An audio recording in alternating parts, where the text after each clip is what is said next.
There's something unusual going on with Pedro Pascal because in only a handful of years, he's gone from a recognizable character actor to one of the most unavoidable names in entertainment.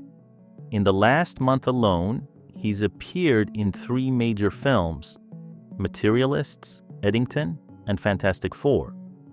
Add that to his leading role in The Last of Us Season 2, his continued involvement in The Mandalorian, the announcement of a Grogu movie, and his expanding Marvel commitments, and suddenly it feels like Pedro Pascal is absolutely everywhere. Every time you turn on the television, scroll through your feed, or head to the movies, there he is.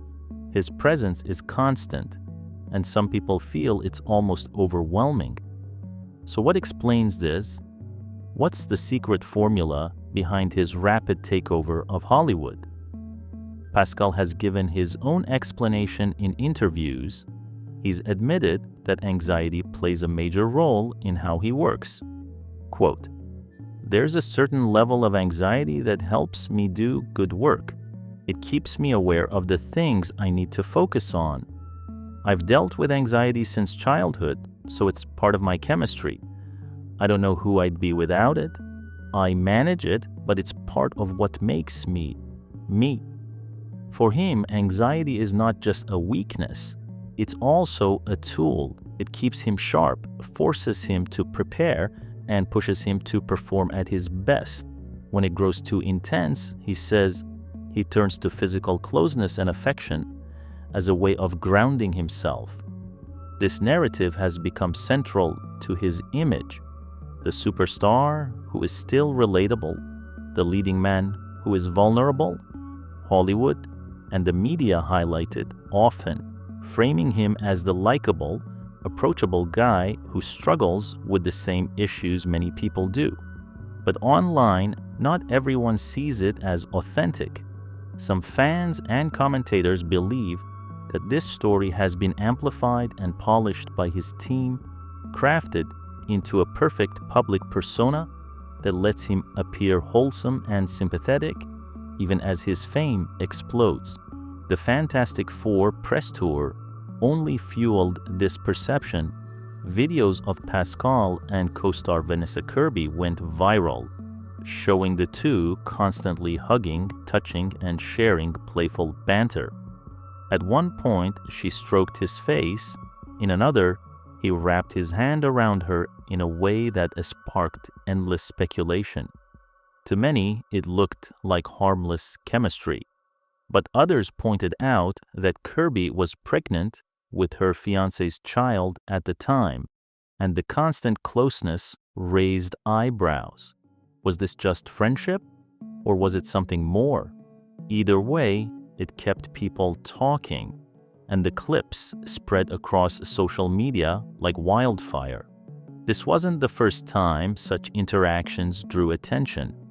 A resurfaced video of Pascal with Willem Dafoe made the rounds, where the two were laughing together on a stage.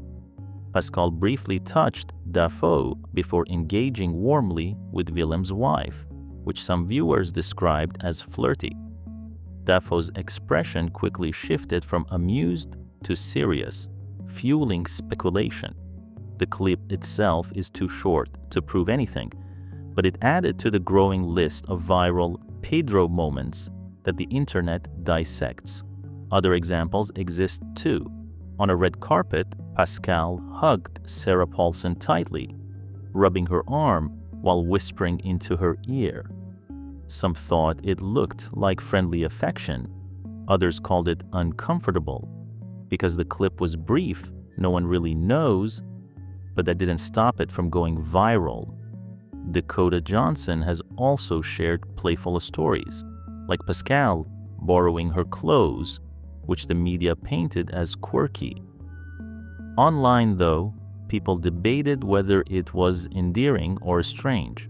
Dakota even recalled him joking that she should sell feet pictures on a subscription site, which some dismissed as humor, while others thought was odd. To some fans, this all makes Pascal lovable, a charismatic, eccentric star who doesn't take himself too seriously. To others, it paints a picture of someone who uses charm and ambiguity as a shield. The more famous he becomes, the more these small clips are picked apart, analyzed, and questioned, and it leaves people asking whether the anxious, relatable everyman is a true reflection of who he is, or a carefully engineered disguise. Even with all these viral debates, none of it slows him down. In fact, his career only grows. Hollywood keeps putting him front and center, and that reveals the bigger truth. Pedro Pascal is no longer just an actor. He is a brand. He is a figure Hollywood uses to represent the image they want to sell to audiences. Not only does he have talent, but he also embodies the exact values studios want their stars to stand for. He talks about social issues, represents diversity, and supports causes that fit neatly within the industry's preferred messaging. This combination makes him incredibly valuable.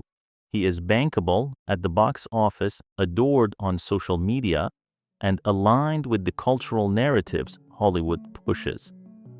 Studios know he can speak about anxiety, crack jokes about his fashion choices, or post supportive statements online, and it will only strengthen his image. He has become the safe face of modern Hollywood, relatable, socially conscious, and marketable. That's also why controversies never seem to touch him. The viral clips, the speculation, even the awkward stories, none of it damages his career. If anything, it just keeps him in the headlines. His name never leaves the conversation, and his reputation remains intact. The contrast becomes clear when you compare him to his Mandalorian co-star, Gina Carano. While Pascal never faced consequences for political posts, Carano was removed from a Star Wars in 2021 over her social media activity. Her lawsuit against Disney even highlighted this disparity. It pointed out that Pascal once compared Trump supporters to Nazis and supported movements like Black Lives Matter and defund the police. But he was never disciplined or told to apologize.